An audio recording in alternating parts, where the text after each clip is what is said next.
நீங்க போலீஸ் கிட்ட கேட்ட இடம் வந்து இதை விட குறுகலான சந்து என்று கூறப்படுகிறது. மேலும் போலீசார் வந்து இந்த இடத்தை ஒதுக்கி கொடுத்திருக்காங்க. இன்னொன்னு 10,000 பேர் தான் வருவாங்கன்னு சொன்னீங்க. அதையும் தாண்டி கட்டுக்கடங்காத கூட்டம். இதன் பின்னணியில போலீஸ் விசாரணையில போலீசார் கொடுத்த தகவல் படி நீங்க கடந்த முறை வந்து முதல் முறை நீங்க வந்து திருச்சியில வரும்போது ஒரு மாசான கூட்டம் தெரிக்க விட்டீங்க. ஆனா அடுத்தது நாகப்பட்டினத்துல வரும்போது நீங்க கரெக்டான டியூரேஷன்ல வந்தீங்க, முடிச்சீங்க. ஆனா அந்த இடத்துல கூட்டம் குறைவா இருக்கு அப்படின்ற ஒரு பேச்சு வந்தது. அதை இந்த வாட்டி நம்ம பேலன்ஸ் பண்ணோம்.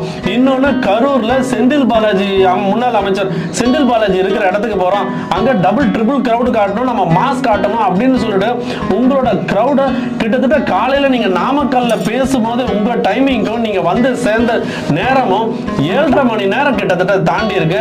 அதுலயும் வந்துட்டு நீங்க சாப்பிட்டீங்களான்னு கேக்குறீங்க.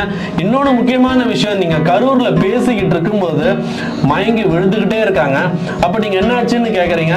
ஒரு ஆம்புலன்ஸ் போகுது, ஆம்புலன்ஸ்ல நம்ம கொடி ஒட்டி இருக்குன்னு நீங்க அந்த நேரத்துல வந்து காமெடி பண்றீங்க. மயங்கி விழுந்தவங்க தண்ணியை தூக்கி போடுறீங்க.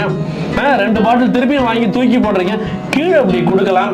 ஓகே, அதுக்கப்புறம் ஆதவாஜனா தூக்கி போறாரு. இவ்வளோ விஷயம், இவ்வளோ சம்பவங்களும் ஒரு பக்கம் நடந்துகிட்டு இருக்கு.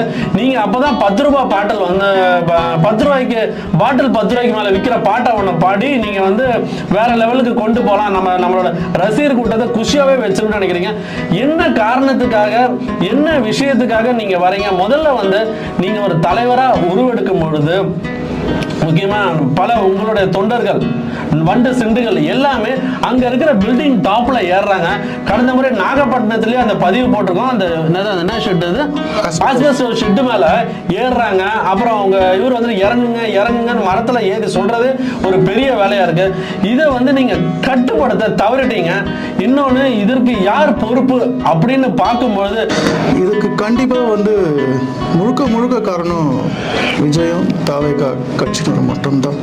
இதுக்கு வந்து வேற யாரையுமே நம்ம வந்து சொல்ல முடியாது.